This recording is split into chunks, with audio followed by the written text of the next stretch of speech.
Täna tähistab Siluett Eesti moepood oma 8. sünnipäeva ja kohale kutsutud kõik kliendid ja ka disainerid mõned on kohal.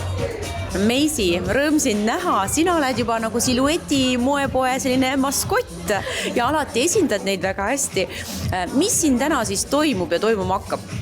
No Siluetil ikkagi saab 8. tegutsemisaasta, mis ju Pärnus on tegelikult väga suur asi, sest Pärnu on ikkagi veel selline ka nagu aina areneva ja tukslevam piirkond ja siin Eesti disainipoodi pidada nii pikalt on ikka päris vägev saavutus, et ma loodan, et nad on siin veel pikalt veel. Ja täna ongi siuke eriline sündmus, et nad kutsusid kohe Tallinnast Rauno Märksi mängima, kes meil on ka selline moehuviline DJ. Tema ju teeb alati kõiki asju teistmoodi ja me mõtlesime, et me siis ka teeme täna natuke teistmoodi asja. Siis meil on Evelin Kultkepp jagab siin ilunippe ja mineraalkosmeetikast räägib, et ikka kuidas me võiksime olla läbinisti ilusad, et mitte ainult riided ei tee. No sisemusest me täna ei räägi nii palju, on ju. Täna me räägime ikkagi rõivastumisest ja Eesti disainist ja mina siin hoian täna tuju üleval, pean sellist õhtujuhi ametit.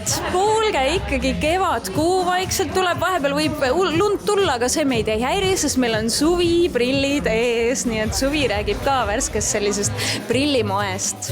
No nii tore on, kui täna siin ostlejad saavad ka disaineriga otse nõu pidada, et sina oled oma uue kollektsiooniga väljas ja Meisil on see siis ka üks näide seljas. Ja just, et tulin täna Silueti poodi tutvustama siis oma uusi kleite, et pikad maani, et Meisi näitan just. Mul on siuke presidendi vastuvõtu tunne. Just. Et valikus on siis 2 lõiget, üks on varrukaga, pikk lõhikuga ja teine on siis õlapaelaga. Siis meil on uus toon ja on laimiroheline.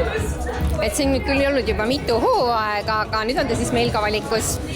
Et on kimonod, on bluusid, laimirohelised. Siis väga popp on see uus pintsak. No Kristel, sina oled, võib öelda ka siis Silueti selline püsiklient, on nii?